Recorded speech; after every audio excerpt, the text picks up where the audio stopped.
আপনারা সবাই জুয়েল ভাইকে চেনেন, আর আজকে আমার মনে একটা প্রশ্ন আছে, সেই প্রশ্নটা জুয়েল ভাইকে করতে চাই।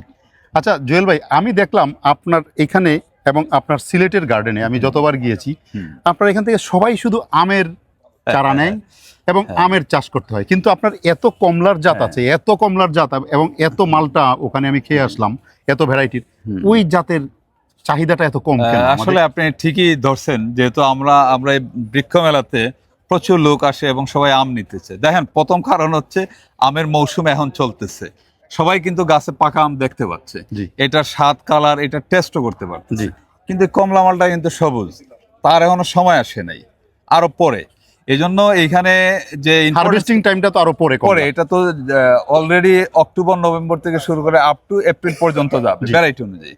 তো এই কারণেই এইখানে এই কমলা মালটার দিকে আগ্রহ কম।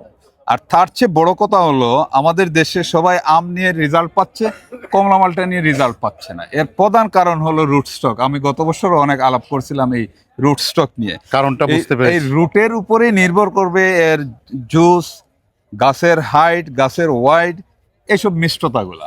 আরেকটা বিষয়, হ্যাঁ, বাংলাদেশে আপনি যদি সার্ভে করেন, ফিল্ডে ঘুরেন, তাহলে দেখবেন যে কিছু কিছু বাগান আছে প্রায় 80-70 এরম বছর বয়সে। হ্যাঁ, সেটা তো কিন্তু কমলা কেন নাই? কমলা নেই, এর প্রধান কারণই হলো এই রুট স্টক। কারণ এই রুট ওইভাবে সারা দুনিয়াতে, আমেরিকা, অস্ট্রেলিয়া, চায়না, ব্রাজিলে এগুলা ডেভেলপ করে আসতেছে রুট, তারা আইডেন্টিফাই করতেছে। আমাদের যদিও রিসার্চ হচ্ছে, কিন্তু আমি মনে করি মূল জায়গায় এখনো হাত দেওয়া হয় নাই। এই রিসার্চ করতে করতে ওরা দেখে আসতেছে রুটটা এখানে বেশি ইম্পর্টেন্ট। এই রুটের কারণে গাছের হায়ারটা নির্ভর করে। কারণ আমরা এই ভালো একটা জাতের ডাল যখন সায়ন নিয়ে গ্রাফটিং করি জাম্বুরাতে, তখন ওই জাম্বুরা হচ্ছে একটু মোটা শেপের। কমলা মালটা এই সাইটাস পরিবারের সবচেয়ে মোটা বডি হলো জাম্বুরা। একটা কমলার ডাল কিন্তু চিকন। এখন একটু কমন সেন্স দেখেন, যে আমরা একটা চারা যখন জাম্বুরার বডিতে গ্রাফট করে দেই সায়ন, কিছুদিন পরে কি হয়, জাম্বুরার গোড়াটা যে মোটা হয়, কমলার ওই ব্রাঞ্চটা কিন্তু মোটা হতে পারে না। অর্থাৎ দুইটার সাথে এই যে কমফোর্টেবিলিটির যে ব্যাপার, কম্পিটিবিলিটি হয় না, এটা হয় না। এই জন্য এই জাম্বুরার সাথে এখানে বড় একটা যুদ্ধ চলে। এক পর্যায়ে জাম্বুরা বিশাল হয়ে যায়, পরবর্তীতে যায় কমলাটা কিন্তু আর বড় হতে পারে না, যার ফলে এই ঠানা পুড়াতে এখানে চামড়াটা বিচ্ছিন্ন হয়ে যায় এবং নিচ থেকে উপরে খাবার পৌঁছাইতে পারে না, যার ফলে উপর থেকে কমলা মালটা এগুলা ড্রাই হয়ে মারা যায়। অর্থাৎ এই যে বিচ্ছিন্ন হয়ে যাওয়া, মোটা হওয়া এবং জাম্বুরা বেশি মোটা হওয়া, কমলা চিকন থাকা, এর ফলে দেখা যায় যে জাইলেম ফ্লোয়েম দিয়ে যে সে মাটি থেকে খাবারটা সে তুলতে পারে না, করতে পারছে। এইজন্য এখানে ভেরি ইম্পর্টেন্ট। এইজন্য এখানে কমফোর্টের একটা ব্যাপার আছে গ্রাফট ইউনিয়নের। শুধু এটা না, এছাড়াও ধরেন অনেক রুট আছে মাটিতে যে জীবাণু থাকে, ব্যাকটেরিয়া থাকে, এগুলা সে প্রতিরোধীও, কিন্তু জাম্বুরা ওই ক্ষেত্রে এতটা প্রতিরোধী না। আবার অনেক রুট আছে বৃষ্টির পানি আটকাই গেলে শিকড় ড্যামেজ হয়ে যাচ্ছে, অনেক রুট আছে আবার এটাও সে প্রতিরোধী। আচ্ছা আচ্ছা, এইগুলার ব্যাপার আছে। আবার ওই যে জাম্বুরার ক্যারেক্টারটা অনেক সময় অনেক ভ্যারাইটিতে গিয়ে এফেক্ট করে, ওইখানে জুস কমে যাচ্ছে, চামড়া মোটা হয়ে যাচ্ছে, কালার কম হচ্ছে, যার ফলে আমাদের যে এইখানে যারা আসতেছে বাগান করতে চায় বা ছাদে দুই একটা গাছ লাগাতে চায়, কমলা মালটা নিতে তারা আগ্রহী না। এক কথাই বলে, ভাই লাগাইছি হয় না, টেস্ট হয় না, কালার হয় না। তো এই জন্যই আমরা বলবো যে এই যে আমাদের চারাগুলা তৈরি হয়েছে, এটা একটা কেরিজো রুট, এটা কিন্তু জাম্বুরা রুট না। আচ্ছা, এই কেরিজো রুটের মধ্যে এইখানে আমরা ব্রাড গ্রাফট করে দিছি, ব্রাড গ্রাফটিং এর মাধ্যমে এই যে গাছ তৈরি হচ্ছে। এখন এই জায়গাটা একসময় অ্যাডজাস্ট থাকবে, এটার কিন্তু ছোট বড় হবে না। অর্থাৎ ওই জাম্বুরাতে যে আপনি মাতৃ উদ্ভিদের যে কাণ্ডটা ছিল, তারপরে কমলা অথবা মালটার দুইটার সাজুজ্য থাকবে, কম্পিটিবিলিটি হবে। হ্যাঁ, এবং যার ফলে এখানে চামড়ারও সমস্যা হবে না, এবং খাদ্য আদান প্রদান, সূর্যের আলো থেকে পাতা যাবে শালুক সংশ্লেষের মাধ্যমে খাবার নেয়, আর ওদিকে শিকড় যাবে মাটিতে খাবার নেয়, এই দুইটার একটা কম্পোজিশন থাকবে এবং গাছও সুন্দর গ্রো হবে। আচ্ছা, আমি আসলে বিষয়টা আমি গতবার একটু অল্প করে শুনেছিলাম, এইবার শুনে খুব ভালো লাগলো যে রুট স্টক খুবই ইম্পর্টেন্ট কমলার ক্ষেত্রে। এই কারণেই বাংলাদেশে আপনারা দেখবেন, আমি প্রশ্নটা আপনাকে করেছিলাম যে বাংলাদেশে শতবর্ষী কোনো কমলা মালটার বাগান নেই, একদম নেই। না, এটা ধরেন এই যে আমাদের দেশে আমের বাগান আছে 80, 90, 100 বছরেরও পাবেন, কাঁঠালেরও বাগান পাবেন, লিচুরও বাগান পাবেন, লটকনেরও পাবেন, কিন্তু কমলা মালটা নেই কেন? বুঝতে পারছি। এই রুটের জন্য এই সমস্যাগুলো তৈরি হচ্ছে। আমরা যদি এই রুটগুলা নিয়ে কাজ শুরু করি, তাহলে ইনশাআল্লাহ বাংলাদেশেও 30-40 বছরে কমলা মালটার বাগান কিছুই হবে না। আচ্ছা, আমি গত বছর আপনার এখানে এবং এইবারও আপনার যখন গার্ডেনে গেলাম সিলেটে, তখন বেশ কিছু রুট স্টক দেখে আসছি। আপনি কি এই রুট স্টকগুলি বাইরের থেকে নিয়ে আসছেন? হ্যাঁ, এগুলা বিশেষ করে অস্ট্রেলিয়া এবং আমেরিকা থেকেই বেশি আনা। আচ্ছা, এটা বীজ এনে করতে হয়? আমি দুইটাই আনছি, মানে আমি এই ধরনের গাছও এনেছি যেগুলো আমি চাই বাংলাদেশে যদি কেউ এই রুটের বাগান করে সেও কিন্তু বীজ বিক্রি করতে পারবে, চারা বিক্রি করতে পারবে এজ এ রুট স্টক হিসাবে।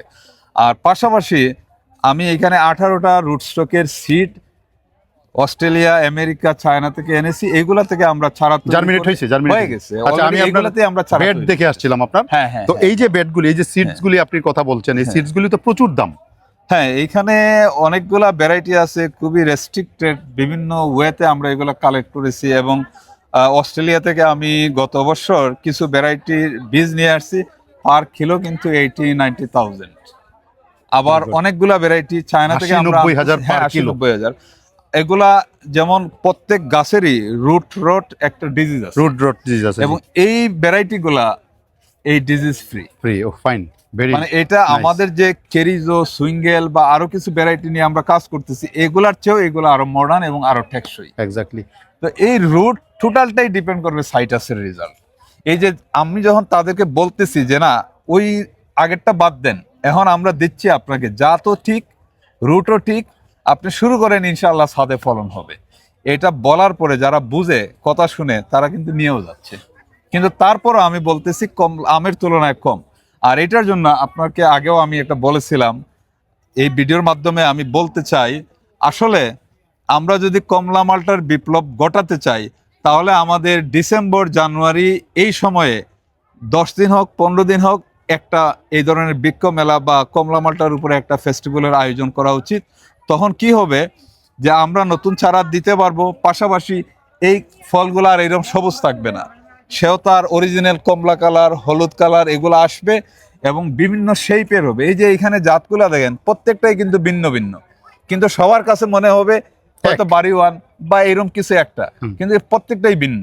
তো এইটা যদি আমরা আসল চেহারা দেখতে চাই, তাহলে কিন্তু ওই জানুয়ারি বা ডিসেম্বরের দিকে একটা ফেস্টিভ্যাল হওয়া দরকার। আর এর সাথে দেখেন আমাদের দেশে প্রতি বছর 2,000 কোটি টাকার কমলা মালটা কিন্তু ইনপুট করা হয় বহির্বিশ্ব থেকে।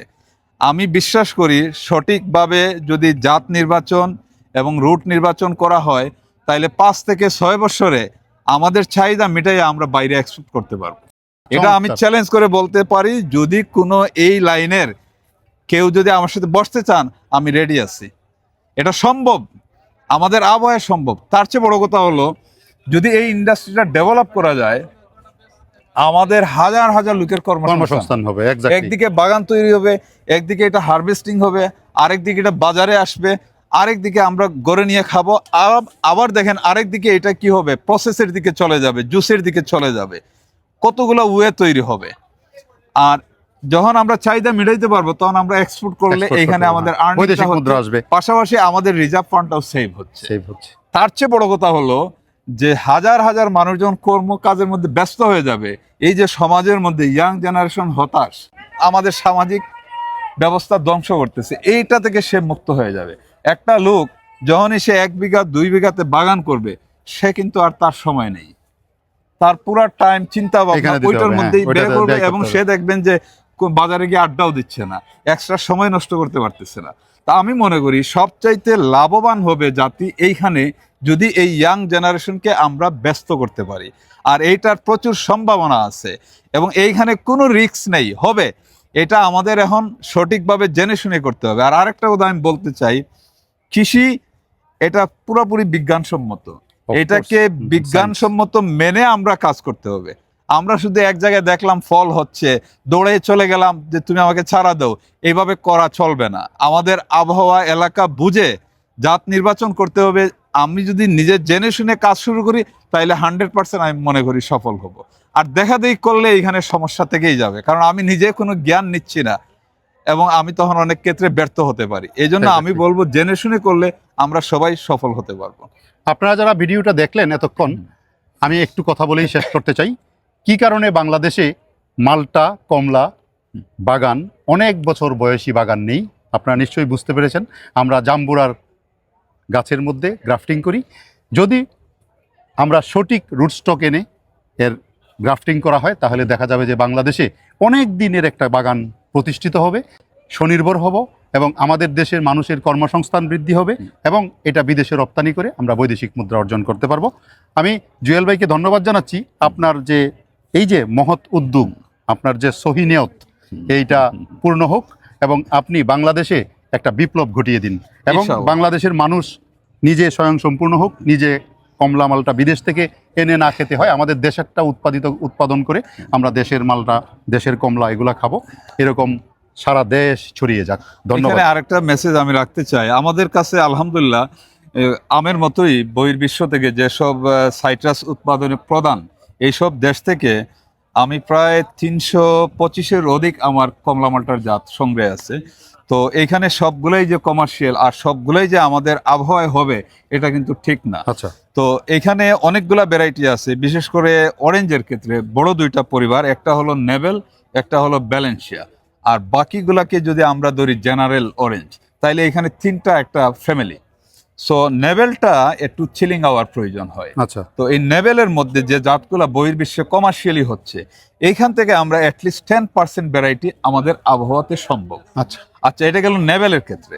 এখন যদি আমি ব্যালেন্সিয়ার ক্ষেত্রে আসি, অলমোস্ট ব্যালেন্সিয়ার যত ভেরিয়েন্ট আছে 90% আমাদের আবহাওয়াতে হবে। ও ওয়ান্ডারফুল। তারপরে ধরেন জেনারেল যে ভ্যারাইটিগুলো, যেমন ধরেন pineapple sweet orange, Mars early sweet orange, এই যে হংজিয়াং, এই টাইপের জেনারেল ভ্যারাইটি যা আছে ওয়ার্ল্ডে, মানে কমার্শিয়ালি চাষ হয়, এটা অলমোস্ট 50% আমাদের আবহাওয়ায় হবে। তার মানে আমার তো এত জাত দরকার নেই, না, শুধু আমার প্রায়োরিটি হলো সিজনটাকে লঙ্গার করার জন্য। এবং আমাদের দেশের আবহাওয়ায় এই জাতগুলাকে যদি নির্বাচন করে আমরা চাষাবাদ করি, তাহলে অ্যাটলিস্ট 6 থেকে 7 মাস সম্ভব। চমৎকার চমৎকার। কিন্তু আমরা সব করতে হবে তা না, এবং আমাদের যে 350 বা 300 প্লাস সব দরকারই নেই। শুধু যদি আমরা মাল্টা এবং কমলা, এর মধ্যে ধরেন যে ক্লেমেন্টিন, ট্যাঞ্জারিন, বা আমরা আমাদের দেশে পরিচিত যেটা হলো গ্রেপ ফ্রুট, জাম্বুরা, কিন্তু বহির্বিশ্বে কিন্তু জাম্বুরার চেয়ে এখন বেশি প্রায়োরিটি দেওয়া হয় পমেলো। পমেলোটা জাম্বুরার মধ্যে যে তিতা ভাব থাকে, পমেলোতে ওই তিতা ভাবটা থাকে না, এবং পমেলো অনেক মিষ্টি, যার ফলে আমাদের মানুষরা পছন্দও করবে।